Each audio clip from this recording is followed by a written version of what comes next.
పటాల సహాయంతో భూగోళ శాస్త్రానికి సంబంధించి అనేక అంశాలను సులభంగా, సమగ్రంగా తెలుసుకోవచ్చు. పటాల సహాయంతో సమాచారాన్ని తెలుసుకోవడాన్ని పటాలు చదవడం, మ్యాప్ రీడింగ్ అంటారు. భారతదేశము వరి విస్తరణ అనే ఈ పటం మన దేశంలో ఏ ఏ ప్రాంతాలలో వరి సాగు విస్తరించి ఉన్నది అనే విషయాన్ని తెలియజేస్తుంది. వరి ప్రపంచంలో అతి ప్రధానమైన ఆహార పంట. వరి ఒక ఉష్ణమండల గడ్డి జాతి పంట. వరి ధాన్యాన్ని తృణధాన్యము అంటారు. ఒండ్రు నేలలు వరి పంటకు అనుకూలమైనవి. ఈ పటాన్ని పరిశీలిస్తే ఒండ్రు నేలలు విస్తరించి ఉన్న ప్రాంతాలలోనే వరి పంట ఎక్కువగా పండిస్తున్నారన్న విషయము అర్థమవుతుంది.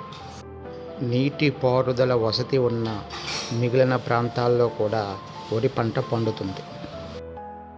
వరి మాత్రమే ప్రధాన పంటగా సంవత్సర కాలంలో ఒకసారి కన్నా ఎక్కువ సార్లు ఈ పంటను సాగు చేయడాన్ని సాంద్ర వ్యవసాయము అంటారు.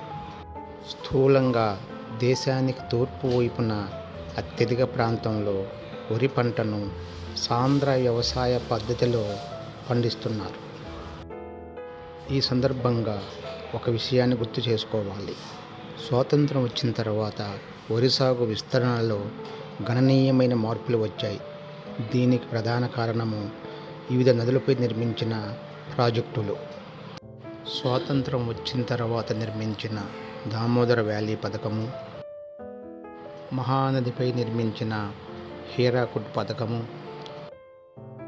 కృష్ణానదిపై నిర్మించిన నాగార్జున సాగర్, శ్రీశైలం ప్రాజెక్టులు, తుంగభద్ర నదిపై నిర్మించిన కర్ణాటక, ఉమ్మడి ఆంధ్రప్రదేశ్ ఉమ్మడి నీటిపారుదల పథకము తుంగభద్ర ప్రాజెక్టు, కావేరీ నదిపై నిర్మించిన ప్రాజెక్టులు. ఈ ప్రాజెక్టుల కారణంగా ఈ నదీ పరీవాహ ప్రాంతాలలో తూర్పు వైపున ఉన్న డెల్టాలలో వరి సాగు విస్తీర్ణం పెరిగింది. ఇక ప్రాంతాల వారీగా పరిశీలిస్తే ఉత్తర భారతదేశంలో ఉత్తరప్రదేశ్ తూర్పు ప్రాంతము, బీహార్ రాష్ట్రము, జార్ఖండ్, పశ్చిమ బెంగాల్ రాష్ట్రము, అస్సాంలోని బ్రహ్మపుత్ర నదీలోయ ప్రాంతము, ఛత్తీస్గఢ్లోని ప్రాంతాలు, ఒరిస్సాలోని హీరాకుడ్ ప్రాజెక్టు పరిధిలోని భూములు, డెల్టాలు,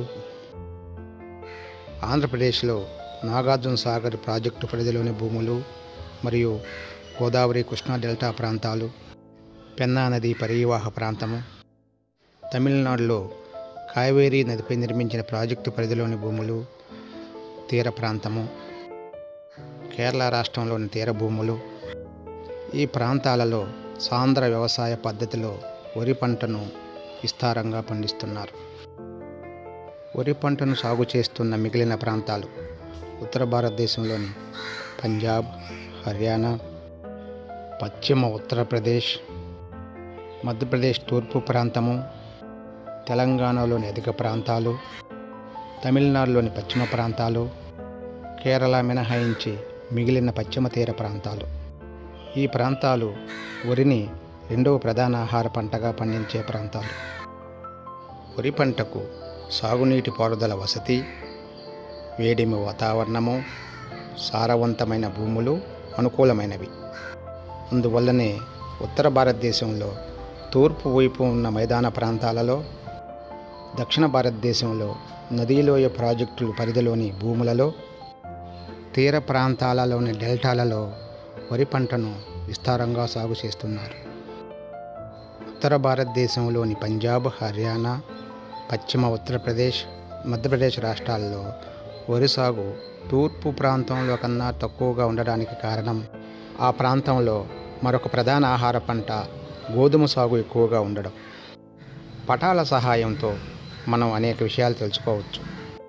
భారతదేశము వరి పంట విస్తరణ అనే ఈ పట సహాయంతో వరి పంట విస్తరణ, ఆయా ప్రాంతాల్లోనే ఆ పంటను ఎక్కువగా ఎందుకు సాగు చేస్తున్నారు అనే అంశానికి సంబంధించి మనం అనేక అంశాలను సమగ్రంగా తెలుసుకున్నాం.